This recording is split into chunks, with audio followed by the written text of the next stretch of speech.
I want to explore something that I think is really important and also a theme that we're going to be seeing a lot more in social settings, and that is holding space for people, right? When you are in a relationship with someone, whether it's romantic or non romantic, the capacity to hold space for the person is absolutely crucial. And this means no talking over the person. This means no unsolicited advice. This means holding a space where the person can feel safe, where they can be vulnerable, where they can trust you, and all of that stuff. And it's so interesting because as I'm now in this space of awareness for myself and recognizing where I've come from, what has messed me up, early on in childhood trauma, and all that stuff, and recognizing just even for myself how much I have, done everything that violates holding space, right? I have talked over people. I have given unsolicited advice and everything. And I think that a lot of it has to do with the rescuer complex that I've been conditioned into. But it's actually very interesting to me how many people out there are not looking for advice. They just want to be listened to. Like, you actually oftentimes don't have to say anything to people, they just want to be listened to. And that's very interesting because part of me that feels the need to rescue people and the need, that I'm the one that needs to give advice, this, that, and the other. Um, that part of me is like, no, that can't be possible. They're obviously coming to me with all of this stuff so that I have something to say for them, so that I can save them from their shit, right? And it's like, more often than not, I'm coming to realize that it actually has nothing to do with that. Somebody just wants to be listened to, right? And there's actually a lot of power in that. There's more power than we realize. And so, what I'm starting to notice is that we are moving into an era where holding space for people is, well, the interesting thing here is that it is healthy to hold space for a person. It is not healthy to talk over somebody um, like a child and offer unsolicited advice. Not only that, but also invalidate. The amount of times that people are being invalidated, oh, it couldn't have been that bad. It's not so, but just get over it. Come on, like all that kind of stuff. Doing all of the opposite of that is what we're moving into.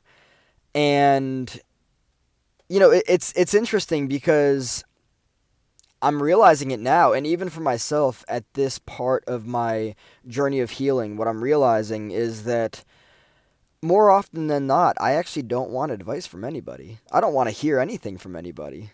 If anything, I just want to be listened to. Um, and I would argue that for and with a far majority of people, at this point, that's not possible. And the reason why that's not possible is because a lot of people are stuck in their childhood trauma, right? They stopped growing there. And therefore, not only that, but they also learned these dysfunctional relationship dynamics from their parents. And, they watched them arguing constantly, so they think that's normal. Um, they watched them talking over each other, so they think that's normal. They watched them invalidating each other, so they think that's normal. Offering advice, they think that's normal. None of this stuff is healthy. I'm not going to say what isn't normal because a lot of people grew up with many different ways of going about relationships, and a lot of stuff is not healthy. That's the reality of the matter. Um, but there is this element of like what it is that you are and aren't comfortable with. Um, a lot of people find unsolicited advice normal. They find invalidation normal. They find talking over each other as normal. Um, being two adults having the capacity to openly and patiently listen to each other is healthy. Talking over each other, invalidating each other, getting so frustrated that you can't talk to each other is not healthy. But these are things that have been learned in childhood as a result of watching two people, usually parents, that are unhealthy go back and forth, right? So what I think that we're going to start to see moving forward is a lot of people stepping outside of the chaos and realizing that, you know, these dynamics that are actually healthy and functional are the ways to go about things. No, it doesn't produce, the hormones of stress, adrenaline and cortisol. No, it's not unpredictable. No, it's not dramatic. And no, it doesn't result in gossip. Yes, you will be in a space of safety. And all of this stuff is probably very foreign to people that are unhealthy. Because people that are unhealthy are usually seeking chaos. They're seeking the back and forth, turbulent dynamic that is never ending, and it's actually highly addictive. Not only addictive, but also seductive. And this is why that pole exists there. It's an addiction.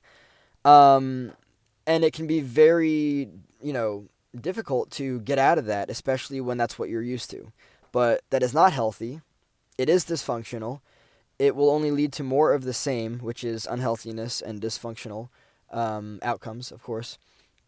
But I'm just recognizing that at this point in my journey of healing, and as I am doing the best that I can to consciously hold space for the people in my life as necessary, and realize that I can just be somebody who listens. I don't need to say anything except for that sounds like it must have been really rough, you know.